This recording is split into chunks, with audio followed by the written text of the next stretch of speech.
Ngayon, tayo ay maligayang kaarawan ng ating wikang pambansa. Handa na ba kayo makinig? Ako muna ay mag-introduce.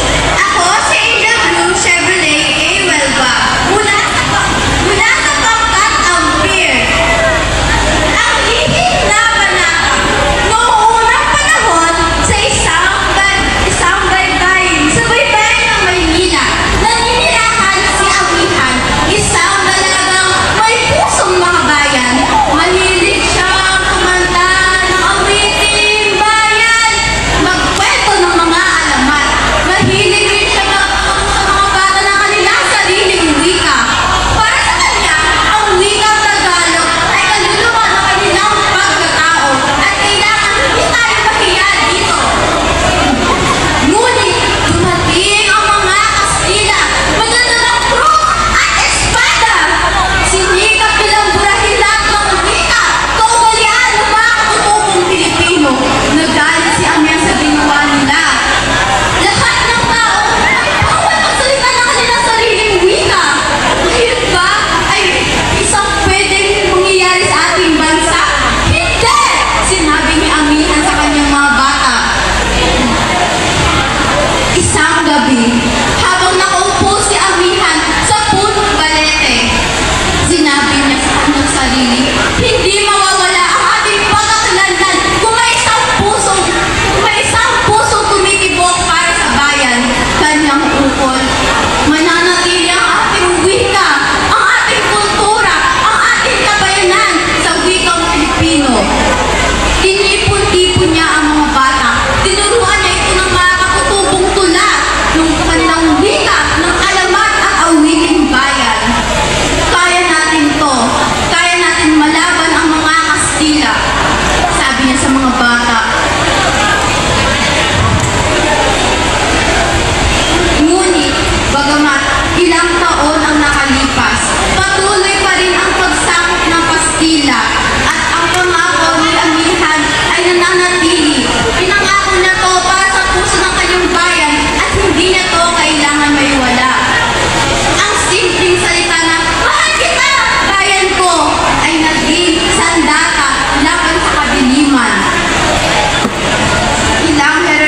Sa bawat henerasyon, ang panata ni Amihan ay nanatiling isang liham na umaapoy na walang Kastila na mananakop na mapapatay ito. At dito po nagtatapos ang aking kwento. Maraming salamat.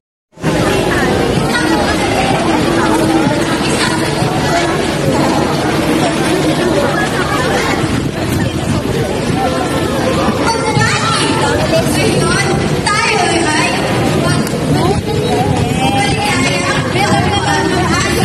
wikang pambansa. Handa na ba kayo makinig? Ako ay muna Ako si Angel Blue Chevrolet A. Huelva. Mula sa pangkat Ampere. Ang lihim na panata. Noong unang panahon sa isang yan ang mga katutubong Pilipino. Nagalit si Amihan sa ginawa nila. Lahat ng tao magsalita ng kanilang Isang pagbati, maligayang pagdiriwang ng wika ng pambansa.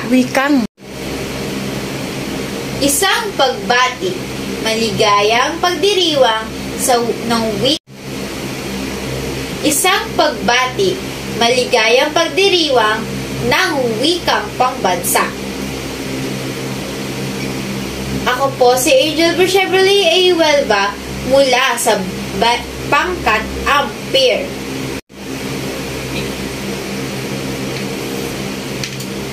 Isang pagbati, maligayang pagdiriwang ng wikang pambansa.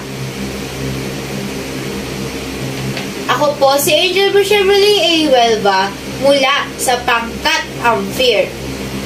Ang lihim na panata. Noong unang panahon, may isang baryo sa baybay ng Maynila. Naninirahan doon si Amihan, isang dalagang may pusong makabayan. Mahilig siyang umawit ng awiting bayan, nagkukwento ng mga alamat, at nagtuturo sa mga bata ng kanilang sariling wika. Para sa kanya, ang wikang Tagalog ay isang kaluluwa ng kanilang pagkatao. Ngunit dumating ang mga Kastila. Dala nila ang mga krus at ang mga espada. Sinikap nilang burahin ang mga pananalita, ang mga kaugalian ng mga katutubong tao. Bawal magsalita ng sariling wika. At lahat ay dapat sumunod sa bagong pamahalaan at relihiyon. Isang gabi, nakaupo si Amihan sa isang punong balete. Nangako siya sa kanyang sarili. Hindi mawawala ang ating pagkakilanlan pag may isang pusong tumitibok para sa bayan. Mananatili ang ating wika, ang ating kultura, at ang ating kalayaan. Sinabi niya. Tinipon-tipon niya ang mga bata. Tinuruan niya ito ng mga katutubong tula, mga alamat at mga awiting ng bayan. Ang sa kagitnaan ng takot at pagbabawal, lihim nilang alagaan ang apoy ng pagiging Pilipino. Ang mga simpleng salita na, "Mahal kita, bayan ko," ay naging sandata laban sa kadiliman.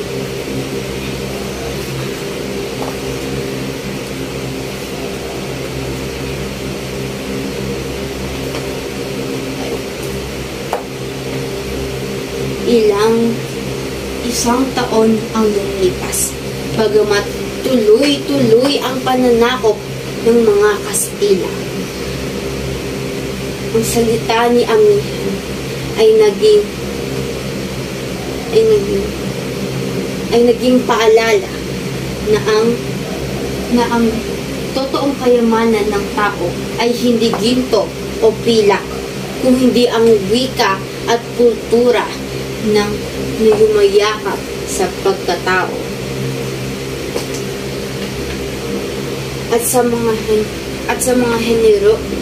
mga henerasyon na lumipas, ang panata ni Amihan ay nanatiling lihim na apoy na hindi mapapatay ng kung sino mang mananakop. At dito nagtatapos ang aking malikhaing kwento. Salamat po. At magturo sa mga bata ng kanilang sariling wika. Para sa kanya, ang wikang Tagalog ay kaluluwa nila sa pagiging pagkatao. Ngunit dumating ang mga Kastila, may mga dalang krus at espada. Sinikap nilang burahin ang wika at kaugalian ng mga katutubong tao. Lahat ay dapat sumunod sa bagong pamahalaan at sa bagong relihiyon. Isang araw, habang isang gabi, ay ilang burahin ang mga salita at ang mga kaugalian ng mga katutubong Pilipino. Bawal magsalita ng kanilang sariling wika. At dapat lahat ay sumunod sa bagong pamahalaan at bagong relihiyon. Isang gabi, habang nakaupo sa ilalim ng punong balete, lihim na nangako si Amihan. Hindi mawawala ang ating pagkakilanlan pag kung may isang pusong tumitibok para sa bayan. Mananatili ang ating wika, ang ating kultura, at ang ating kalayaan. Tinipon niya yung mga bata. Tinuruan niya ito ng mga katutubong tula, mga alamat at awiting bayan. Kahit sa kabiglaan ng katakutan at pagbabawal, nanalihim nilang panatilihin ang apoy ng pagiging Pilipino.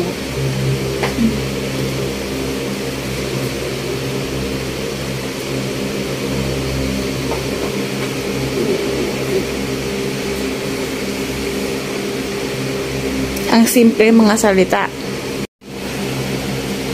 Isang pagbati, maligayang pagdiriwang sa ng wikang. Isang pagbati, maligayang pagdiriwang ng wikang pangbansa. Ako po si Angel Chevrolet A. Huelva mula sa pangkat Ampere. Ang lihim na panata.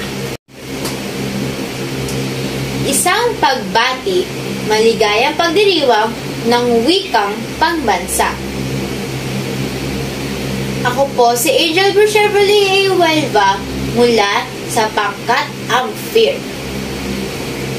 Ang lihim na panata. Noong unang panahon, sa isang maliit na baryo sa baybayin ng Maynila, nakatira si Amihan, isang dalagang may pusong makabayan.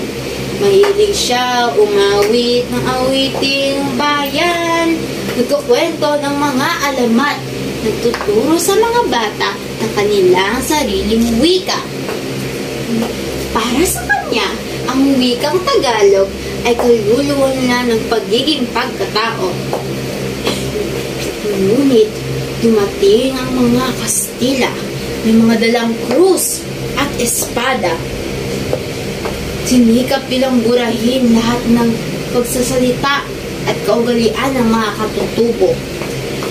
Pinagbawalan magsalita ng kanilang sariling wika at lahat ay dapat sumunod sa bagong pamalaan at bagong reliyon. Isang gabi, habang nakaupo si Amihan sa ilalim ng punong balete, lihim siya nangako sa kanyang sarili. Hindi mawawala ang ating pagkakilanlan pag may isang pusong tumitibok para sa bayan. Mananatili ang ating wika, ang ating kultura, at ang ating kalayaan. Tinipon-tipon niya ang mga bata. Tinuro niya ito ng mga katutubong tula, mga alamat at awiting bayan. Kahit sa gitna ng takot, sa kanilang pagbabawal, lihim nilang panatilihin ang apoy ng pagiging Pilipino.